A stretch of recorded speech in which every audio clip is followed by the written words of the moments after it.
इस समाहार बेला में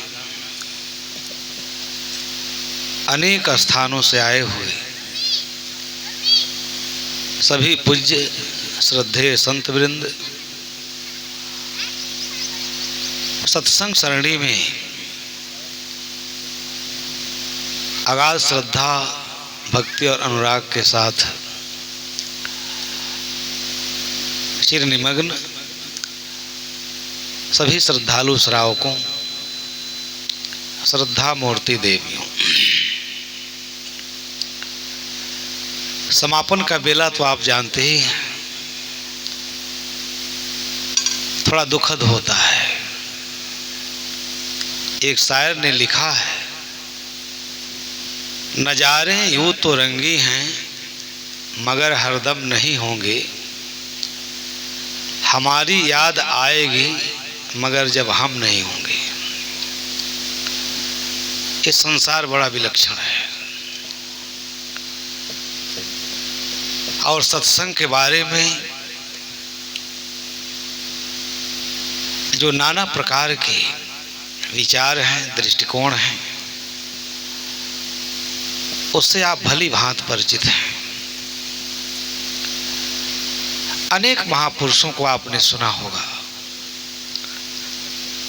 गीता, रामायण, भागवत में दुर्लभ दुर्लभ प्रसंग हैं। उन सब पर आपने बड़े अर्थपूर्ण तरीके से श्रद्धा भाव से सुना है। ये विषय ही बड़ा मर्मस्पर्शी है। इसे हम जितना सुनते हैं उतना कम लगता है और हमारा मन उसी में डूब जाता है और जितना हमारा मन उसमें डूबता है उतना ही हमें आत्यांतिक सुख की अनुभूति होती है। वह सुख ऐसा सुख है, वो क्षण ऐसा दुर्लभ क्षण है जिसमें हमें अपनी सत्ता का ज्ञान होता है, बोध होता है। अपरिमित ज्ञान है शास्त्रों में, अथाह भंडार है। सवाल ये नहीं है कि हम कितना सुनते हैं,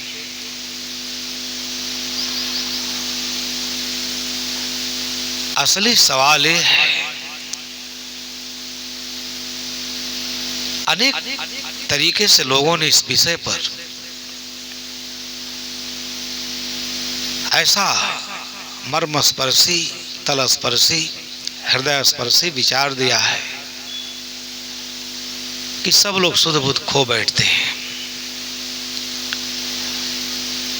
बाकी चीजें आती हैं जाती हैं, इतना प्रभाव नहीं पड़ता, लेकिन सत्संग में कुछ ऐसे शब्द मुख से निकलते हैं,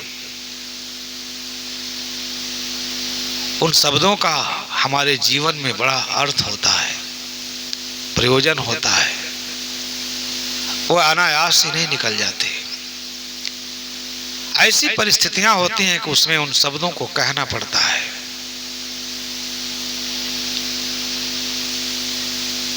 सद्गुरु कबीर साहब ने कहा, कहत सुनत बहु दिन गए, अजहु न सुलझा मन, कहीं कबीर चेत्यो नहीं, अजहु पहला दिन।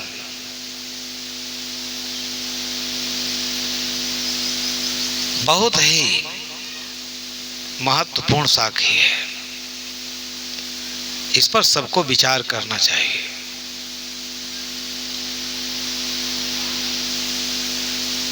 क्योंकि महापुरुष अपने तरीके से जगत को देखता है, जैसा हम देखते हैं वैसा नहीं देखता है, और वास्तव में जैसा है वैसा देखता है। इसलिए उनके मुख से अमृत धारा स्फुटित हो जाती है। कहते, सुनते, श्रवण करते, मनन करते, चिंतन करते बहुत दिन बीत गए।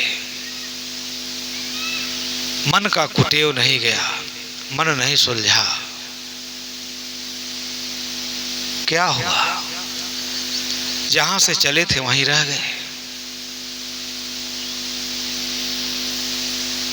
जहाने रगों बू में फूल भी खिलते हैं और कांटे भी। सवाल यह है कि कौन किसके काम आता है। इस दृष्टि से देखेंगे तब समझ में आएगी बात।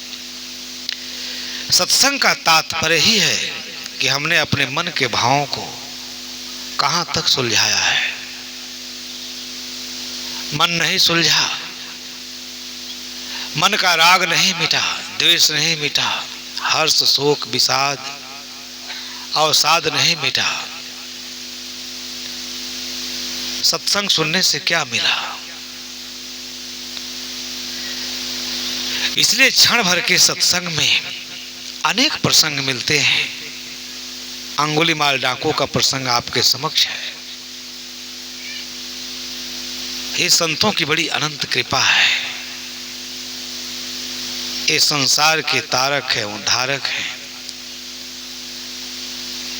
संत न होते तो हमारी दशा क्या होती। संसार तो जल रहा है, लेकिन दिखाई किसे देता है? अग्नि के लपट में सब धू धू जल रहे हैं, सर्वस्व खो रहे हैं, परंतु प्रगाढ़ चिर निद्रा में सब के सब सोए हुए हैं। ये सत्संग जगाता है हमारे मूर्छा को, हमारे तंद्रा को। जगह जगह अहंकार है। उस अहंकार को कैसे पराजित करेंगे, कैसे पराभूत करेंगे? गीता में भगवान श्री कृष्ण ने अर्जुन को उपदेश देते हुए कहा कि हे अर्जुन, इदम शरीरम कौन्तेय क्षेत्रमित्य विधेयते यत्तदो वेत्ति तं प्राहुः क्षेत्रज्ञ इति तद्विदः। संस्कृत वाङ्मय में ज्ञान की इतनी बड़ी राशि उपलब्ध है। अगर उसका हम दर्शन करते, अध्ययन करते, मनन करते, हमारा जीवन सफल हो जाता। सब असफल हैं।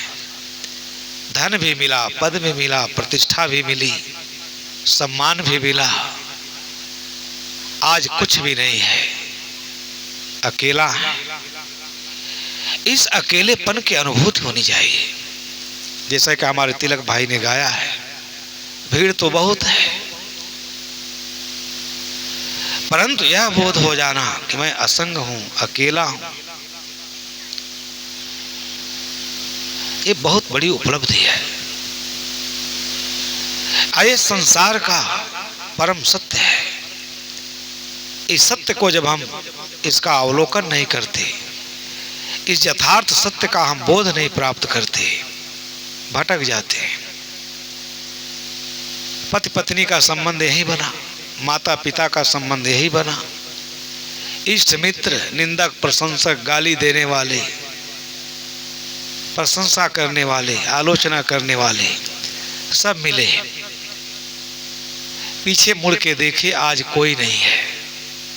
न निंदक है, न प्रशंसक है, न माता है, न पिता है। सारा संसार दिखाई देता है। इसके चकाचौंध को देखकर आदमी भूल जाता है। उसे अपने मृत्यु के दिन का याद नहीं है। जिस दिन वो अकेला अनंत की यात्रा पर निकल पड़ता है, सबको अलविदा कह देता है। सत्संग का मतलब है कि इस यथार्थ को समझें। ये परम ज्ञान है, दिव्य ज्ञान है। साहब ने कहा, जप माला छापा तिलक सरे न एको काम, मन कांचे नाचे वृथा सांचे राचे राम। स्कूलों में गुरुजी लोग पढ़ाया करते होंगे, पाठ्यक्रम में है ये,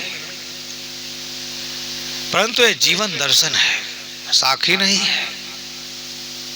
हमारा मन कच्चे विषयों में, अनात्म विषयों में, जो अनात्म है, दुख है, उसी में रस ले रहा है और अपने सुंदर अवसर को खो रहा है। गंतव्य का पता नहीं है, उसे लगता है यही चिरकाल तक रहेंगे। ये बहुत बड़ी भ्रांति है, भूल है। गीता में ऐसे ऐसे प्रसंग हैं जो समाधि की ओर ले जाते हैं,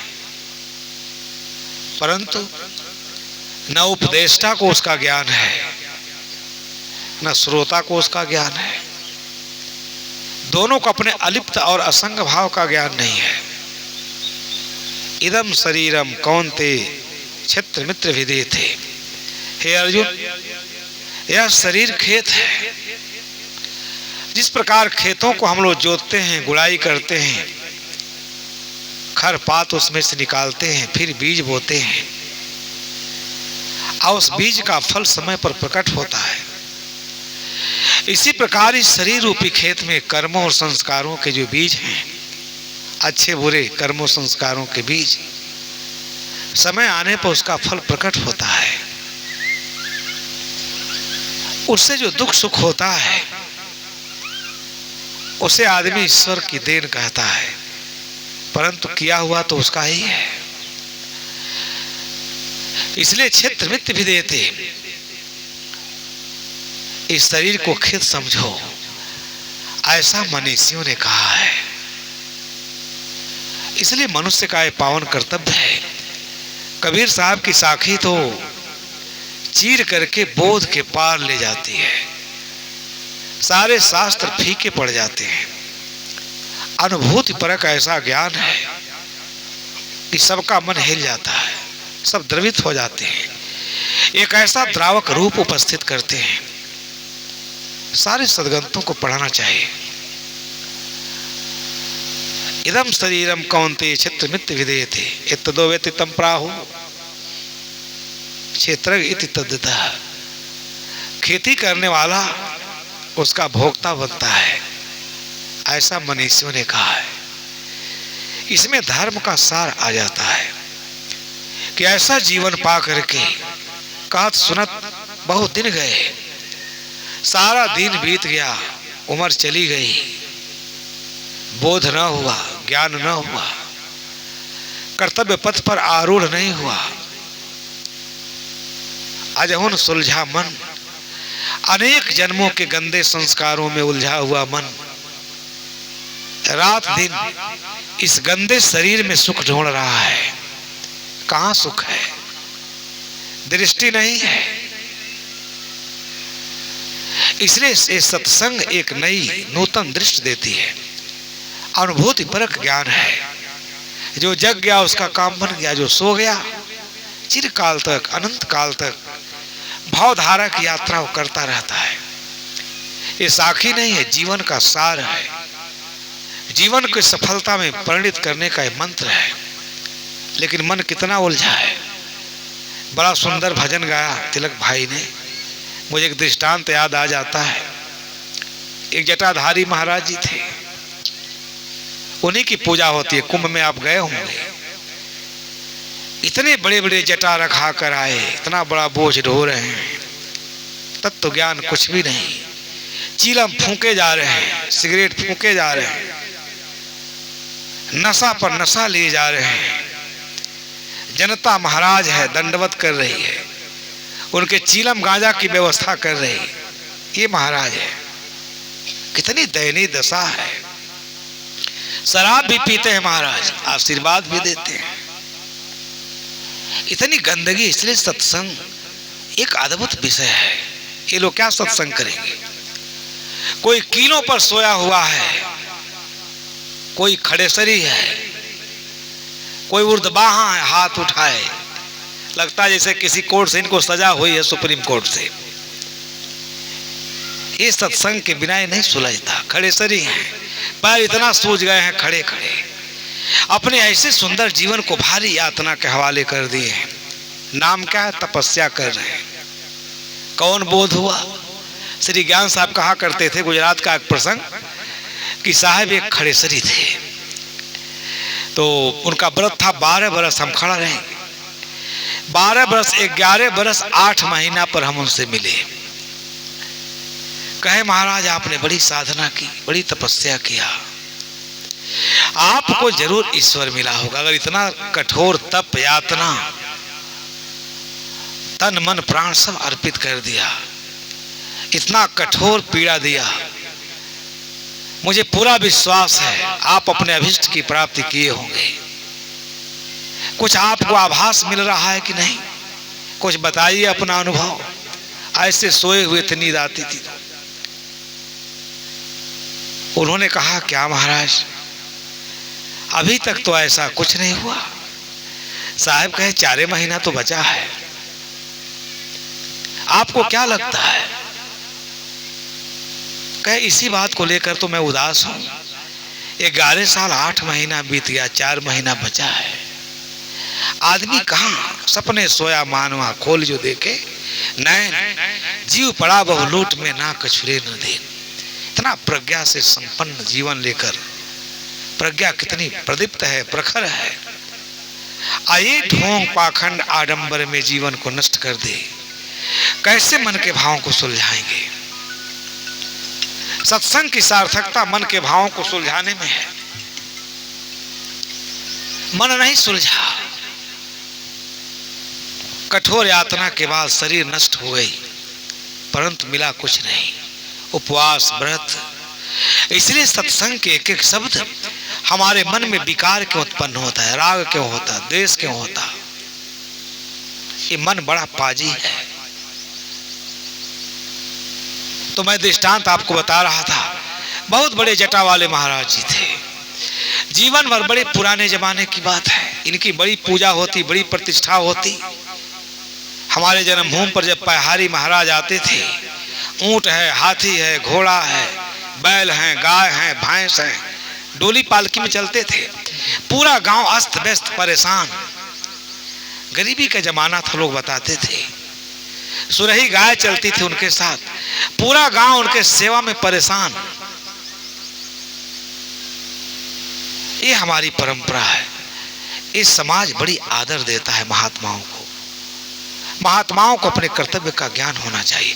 आप उसके बदले में समाज को क्या देते हैं? ज्ञान देते हैं, उसको प्रकाश से प्रकाशित करते हैं, कि अंधकार में जीने के लिए उसे विवश कर देते हैं। ऐसे ही महात्मा थे, बड़ा बड़ा जटा था, बड़े बड़े राजा महाराजाओं के यहाँ जाते थे। आज जो भी दक्षिणा पाते थे उसमें सोने के सिक्के चलते थे, चांदी के सिक्के चलते थे, सारे उसी जटा में। वो आदमी बताइए कहाँ मोक्ष का अधिकारी है, जो सोना में जिसका चित्त अटका हुआ है, दूसरे को बैराग की बात सिखाता है। ये संसार बड़ा विलक्षण है। सब सोने के सिक्कों को उसी जटा में उलझा उलझा के रखे थे, विश्वास कहीं नहीं था, क्या पता कहां धोखा हो जाए। एक भगत राज के यहां गए, बड़े अच्छे साधक थे।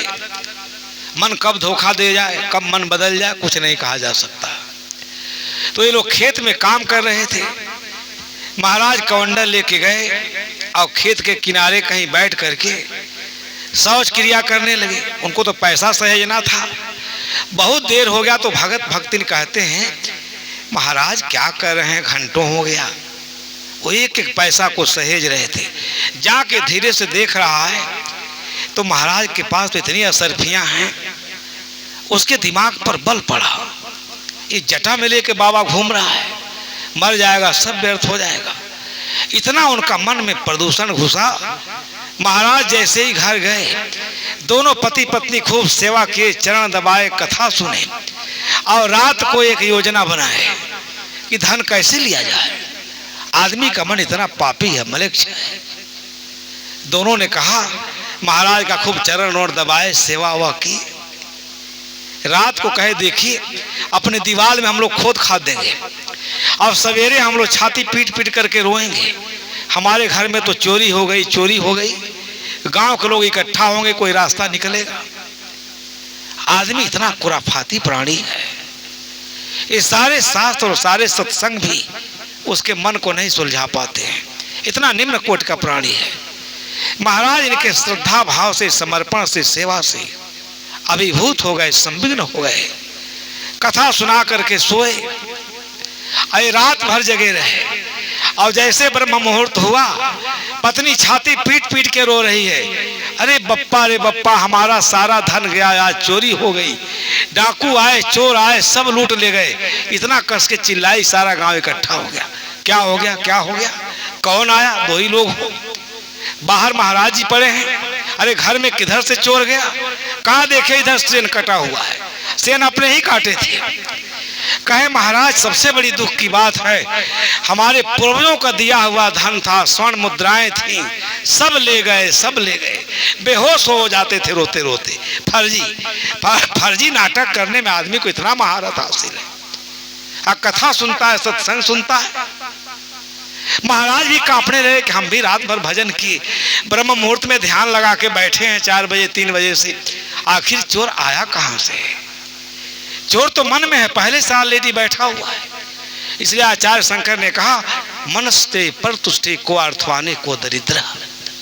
मन के संतुष्ट होने पर कौन राजा है, कौन रंक है, लेकिन जब तक मन संतुष्ट नहीं है, इसको समझाना बड़ा कठिन। पूरा गांव इकट्ठा हो गया, दहाड़ मार के रोने लगे। महाराज भी घबराए। लोगों ने कहा, भाई आखिर आया कौन, कहां से चोर आ गया, कैसे चोर आ गया? एक जवान लड़का था, आजकल के नेचर का था। कहा आजकल तो सारे साधु चारों जितने चोर हैं, साधु डकैत के रूप में साधु बन के घूम रहे हैं, जटा बढ़ा करके। इतने चोर चांडाल हैं, कहीं ऐसा न हो कि साधु महाराज ही चोर हो। कहे महाराज ऐसा मत कहिए, महाराज बड़े तपस्वी, ऐसा ही नहीं कर सकते, ऐसा करेंगे, महातपस्वी है, महायोगी है। अब जितनी मुँह है उतनी बातें। कहे चोर आया कहाँ से, चोर कब आया, कब चोरी करके गया? तरह तरह के प्रश्न होने लगे। 12 बजे तक आप लोग जगे थे, सत्संग सुने, 2 ही घंटा में कहाँ से चोर आ गया? कहे महाराज विश्वास करो चाहे ना करो, चोर यही है। ये साधु का स्वांग बनाकर सारा करामात इसी का है। कोई आसन छींट दिया, कोई कमरा छींट दिया, कोई कुमार साहब जैसा बहुत झोला वाला ले घूम रहा था, झोला पटक दिया। घबराए साधु। कहे है तो कुछ नहीं। कहे महाराज लंगोटी खोलो, इसका देखो, कपड़ा उतरवाओ, कुछ नहीं मिला। एक लड़का कहता है इसका जटा बहुत बड़ा है, इसका जटा को खींचो, कहां से चोर आएगा? और जैसे जटा खींचा, 100 स्वर्ण मुद्रा भर भर भर भर गिर गया। कोई उसको तमाचा मार रहा है, कोई जूता मार रहा है। माने महाराज का ऐसा स्वागत हुआ। दोनों भगत भक्ति कह रहे हैं, बाबू अब बिल्कुल मत मारिए, जो हुआ सो हुआ, हमारा धन मिल गया, कोई बात नहीं, खोई हुई संपत्ति मिल गई, साधु हैं, साधु के भेष में हैं, साधु का सम्मान करिए, अब मत मारिए। महाराज के ऊपर दोनों के दोनों ढह गए। कोई जूता चला रहा है, कोई चप्पल चला रहा है, कोई तमाचा चढ़ रहा है। कहे महाराज अब मत मारिए, जो हुआ सो हुआ, हमारा धन तो मिल गया। महाराज के अकल पर तो ताला लग गया है, पसीनों पसीन हो गए हैं इन बकुला भक्तों के कहानी से कि कहां से कहा इसके घर में प्रवास किए। ऐसे बकुला भगत के यहाँ जीवन भर की कमाई हमने खो दिया। लोग हाथ जोड़े, अब मत कुछ कहिए, बहुत हो गया, हद हो गया, आप लोग जाइए, आप लोग जाइए, जो हुआ सो हुआ, साध भेष की बड़ी बदनामी होगी। जब सब लोग चले गए, दोनों भगत भक्तिन कह रहे हैं महाराज कोई बात नहीं, जो हुआ सो हुआ, जाइए, अब पुनः आइएगा, पुनः जब कुछ हो जाएगा तो फिर लेकर हमारे यहाँ आइएगा, जाइए, कोई बात नहीं। महाराज पसीनों पसीन हो गए। थोड़ा हंसने के लिए हमने कह दिया, गुलशन साहब का रिक्वेस्ट है कुछ कहिए, लोग हंसे, हमको तो हंसने कहने की आदत नहीं है। ये हमारे मन की व्यथा है, कथा नहीं है, ये पीड़ा।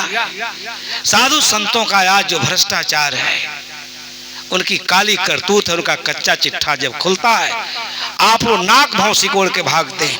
हमसे लोग प्रश्न पूछते हैं, हमने कहा जो नाक भाव सिकोड़ के भाग रहे हैं, इस साधुओं को महानता के शिखर पर ले गए, इसमें किसका दोष है?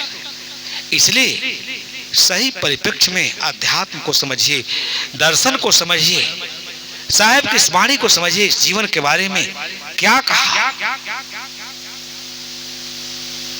कहा सुनत बहुत दिन गए, बुढ़ापा आ जाती है, सारे शास्त्र अपना अर्थ खो देते हैं, प्रवचन अपना अर्थ खो देते हैं, आपके जीवन में कोई क्रांतिकारी परिवर्तन नहीं होता है, समाधि सुख अमृत लाभ से आप वंचित रह जाते हैं।